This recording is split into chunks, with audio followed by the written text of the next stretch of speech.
కానీ స్టోరీ విన్న తర్వాత నా ఫ్యాన్స్ అడుగుతున్నారు, ఈ సినిమా చేస్తే వాళ్ళు సాటిస్ఫై అవుతారేమో అని నేను అనుకుని సరే చేస్తాను, కానీ కొంచెం చేంజెస్ అవి ఉండాలి అని నేను డైరెక్టర్ ప్రదీప్ గారితో చెప్పడం జరిగింది. వారు విన్నారు. అండ్ కళ్యాణ్ రావు గారి దగ్గరికి వెళ్ళి విజయశాంతి గారు చేస్తానని ఒప్పుకున్నారు.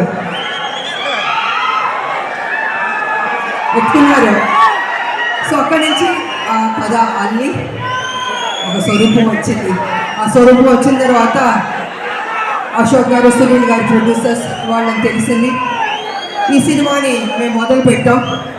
నిజంగా హోల్ హార్టెడ్గా పనిచేస్తాం. చేస్తున్న కొద్దీ ప్రతిరోజు ఒక్కొక్క సీన్ చేస్తుంటే మాలో ఉత్సాహం వచ్చింది, నమ్మకం వచ్చింది. ఈ సినిమా డెఫినెట్గా సూపర్ డూపర్ హిట్ అవుతుంది. అలా కంప్లీట్ చేసాం.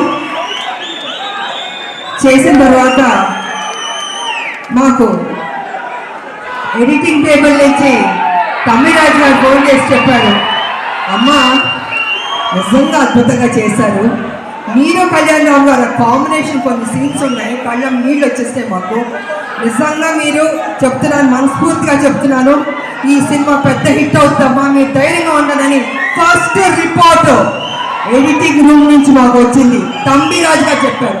మేము చాలా ఆనందపడ్డాం.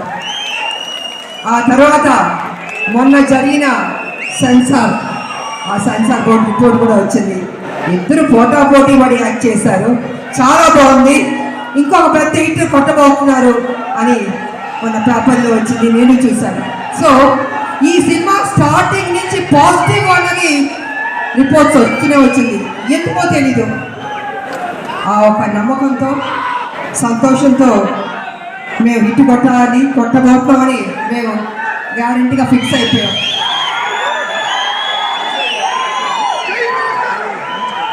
అనేక మంది మహిళల గురించి మాట్లాడాలంటే, ముఖ్యంగా తల్లి గురించి మాట్లాడాలంటే, తల్లి అన్నది ఒక సాక్రిఫైస్.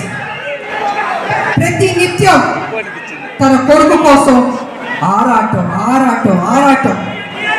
ఆ బిడ్డ సరి లేకపోయినా కూడా ఆ తల్లి ఆ బిడ్డని సరైన దారిలో తీసుకొస్తుంది, చదివిస్తుంది, ఒక ప్రయోజకుడి చేస్తుంది, ఇన్ని చేస్తుంది.